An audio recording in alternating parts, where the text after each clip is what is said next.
அனைவருக்கும் வணக்கம். கடைசி பதிவுல தீர்க்கதமஸ் ரிஷிய அவரோட மனைவியும் பிள்ளைகளும் சேர்ந்து அவரை ஒரு ஓடத்துல கட்டி அந்த ஓடத்தை கங்கை நதியில விட்டுடுறாங்க. அந்த ஓடம் கங்கை நதியோட ஓட்டத்தோட சேர்ந்து பல தேசங்கள் தாண்டி போய்கிட்டே இருக்கு. இதுவரைக்கும் முந்தைய பதிவுல பார்த்தோம். இனி அடுத்து என்ன நடந்ததுன்னு பார்க்கலாம். தர்மத்தில் சிறந்த பலிங்கிற அரசர் கங்கையில நீராட போறப்போ தீர்க்கதமஸ் ரிஷி செல்லும் அந்த ஓடத்தை பார்க்கிறாரு.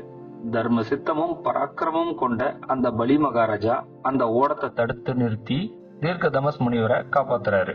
நீங்க யாரு உங்களை இப்படி ஓடத்துல கட்டி போட்டதுன்னு அந்த அரசர் கேட்க, தீர்க்கதமஸ் முனிவர் தன்னோட வரலாற்றை சொல்லி முடிக்கிறாரு.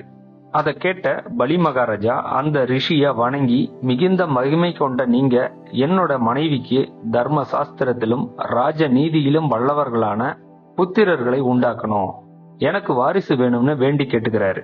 அந்த ரிஷியும் அப்படியே ஆகட்டும்னு ஆசீர்வாதம் பண்றாரு.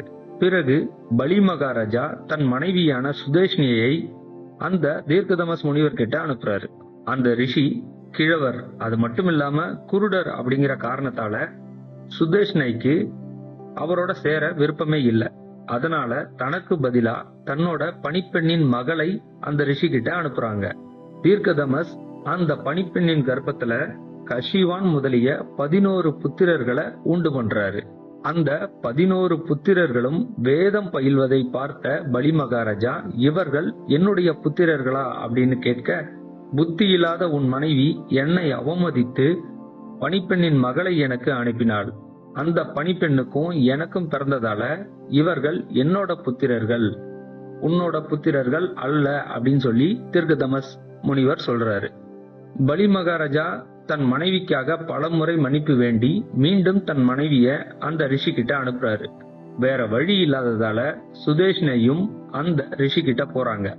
அந்த ரிஷி சுதேஷ்ணையின் அங்கங்களில் தொட்டு, உனக்கு தேஜஸில் சூரியனுக்கு ஒப்பான அங்கன், வங்கன், கலிங்கன், பிண்டரன், சுங்கன் என்ற 5 புத்திரர்கள் பிறப்பாங்க. அவர்களோட பேர்ல புகழ்பெற்ற தேசங்கள் இந்த பூமியில இருக்க போகுதுன்னு ஆசீர்வாதம் பண்றாரு தீர்க்கதமஸ் ரிஷி.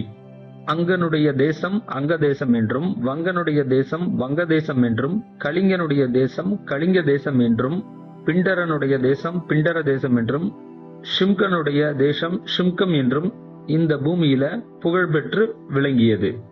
இப்படி பலி மகாராஜாவோட வம்சம் தீர்க்கதமஸ் ரிஷியால தான் உண்டாச்சு. சிறந்த வில்லாளிகளும் மேலான தர்மவான்களும் வீரர்களும் மிகுந்த பலம் கொண்டவர்களும் இன்னும் அநேக சத்திரியர்களும் இப்படி பிராமணர்களால தான் உண்டாகி இருக்காங்க. அதனால நாமும் பிராமணர் மூலமா நம்மோட சந்ததிய தழைக்க செய்யலாம்னு சிற்றன்னையான சத்தியவதி கிட்ட சொல்லி முடிக்கிறாரு பீஷ்மர். பரசுராமரால சத்திரியர்கள் அனைவரும் அழிக்கப்பட்ட பிறகு ராஜகுல ஸ்திரீகள் எல்லாரும் பிராமணர்களோட கூடித்தான் மீண்டும் பூமியில சத்திரிய வம்சமே உருவாச்சு அப்படிங்கிற கதையையும், தீர்க்கதமஸ் ரிஷியால தான் பலி மகாராஜாவோட வம்சம் விருத்தியாச்சு அப்படிங்கிற கதையையும் பீஷ்மர் மூலமா கேட்ட சத்தியவதி அடுத்து என்ன முடிவெடுக்க போறாங்க, அத அடுத்த பதிவுல தெரிஞ்சுக்கலாம். நன்றி, வணக்கம்.